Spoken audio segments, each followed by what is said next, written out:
Hello, lovely folks of YouTube, Ren here. So, I have a book review for you. This is not an easy book for me to review, because to be honest, this is a book that I was really interested in reading, but it's not really something that's a regular part of my practice. It is a pretty well-known book if you're in the right circle, so this is Veneficium. It's written by Daniel Schulk.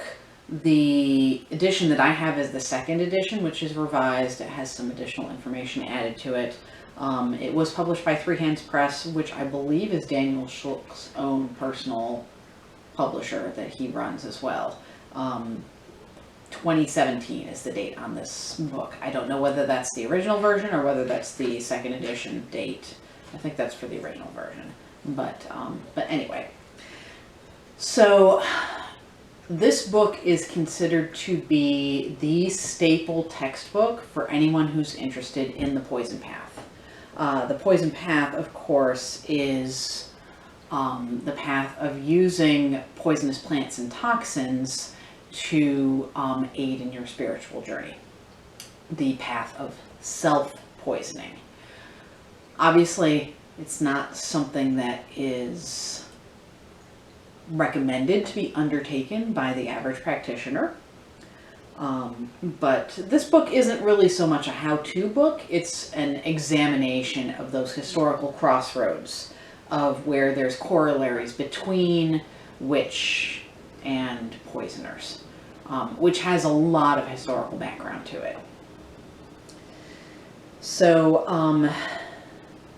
the way this book is introduced is the author introduces this as the first of 3 books that he intends to write on this subject, but this particular author is also incredibly notorious for always being like way behind on deadlines. So like I think there was a book that he was supposed to come out with, which a lot of people pre-ordered when it was supposed to come out in 2018. It still has not come out.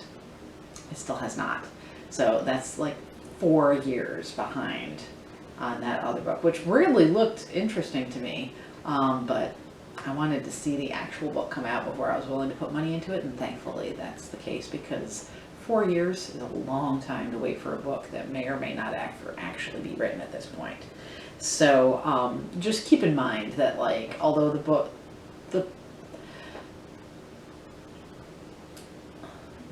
is its own self-contained thing, the author does make these references to it being just part of a more cohesive whole, but that more cohesive whole may never come about at this rate. So this book is an exploration of toxins and poisons. So, and not necessarily exclusively to the plant world, but mostly in the plant world. So, you know, anything that can be poisonous or toxic in some way to humans is mentioned, which, you know, includes a lot of the more common things like the nightshades, you know, your mandrakes, your belladonnas, things like that, but also things that we don't necessarily always think of it, like nettles, you know, with the self-urtication as a path to enlightenment, and, you know, poisonous, venomous insects, mushrooms, you know, those sorts of things as well. A lot of the book is an examination of the historical uses, particularly in European cultures, of these plants. It builds really heavily on the Pharmaco series, which I know I've mentioned in one of my other videos as well. That there's a lot of information that is taken from Pharmaco that this author then kind of expands upon with his own personal experiences as well. Now, this book is not a book for a beginner in any way, shape, or form. If you are just getting started in your witchcraft practices, and you're just kind of looking, it's like, ooh, what's this poison path thing? This is not an easy book, and that's intentional. There's a lot of information in this book that could be dangerous or deadly in the wrong hands. And the author makes that information very challenging to access because of that.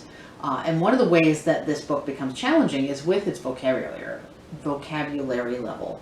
It is written with a very, very, very high vocabulary level. And I think that, again, that's a very intentional choice, to make sure that, like, if you can't understand what he's saying, then that means that you're not ready to know what he's saying, if you get what I mean. So, very, very challenging book in that regards. But again, very intentional. There's a lot of stuff that's kind of written in sort of a linguistic code that if you kind of tease it apart, you can figure it out. But it's occult knowledge. It's hidden. It's not as overt as it could be.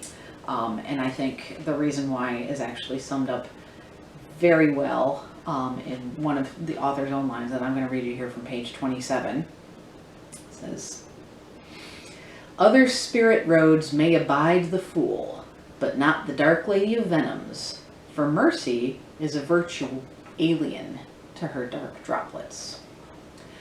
Basically, this is the author's way of saying, fuck around and find out. This is not a book with information with which you can just fuck around and find out.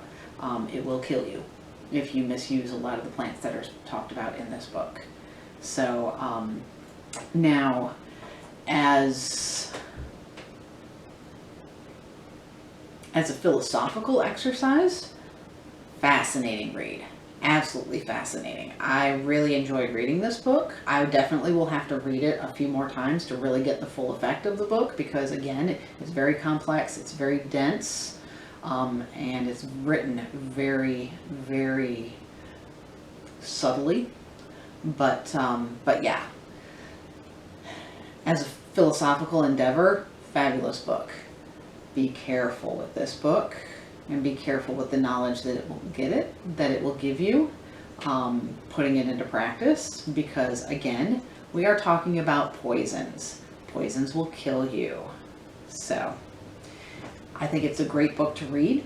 I don't necessarily recommend doing anything with it other than reading and thinking deeply about it, but, you know, I always err on the path of caution. Particularly in my own practice, because I like living, you know, and we all know that even the most experienced use of poisons can still kill you. We can look at Robert Cochrane for that example, who effectively poisoned himself to death. Whether that was intentional or not is hard to say, but he did kill himself with the poison path. So anyway, fascinating book. Not one I would recommend for everybody, but if this is a book that has caught your eye in the past, and this helps to kind of, I know it's not really a complex and in-depth review of the book, because I feel like this book is too hard to really pin down into any one, like, I can't pin this down into just a real quick 2-sentence blurb or anything like that. It is a really, really fascinating examination of that intersection between poison and witchcraft. And if that's a field that interests you, then it's definitely worth looking into, because it's not a cheap book, of course. None of the Three Cans books are cheap. But yeah, it's a book that I would definitely caution you from exploring too deeply into.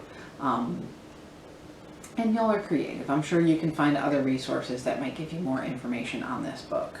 But again, you know, I had purchased this book recently.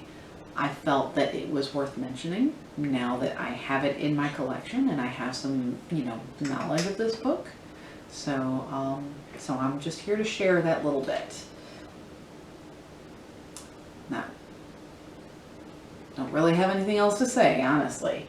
So, yeah. Fascinating book, but use caution. Anyway, that's all I have for you today. I hope this video finds you well, and I will see you again soon.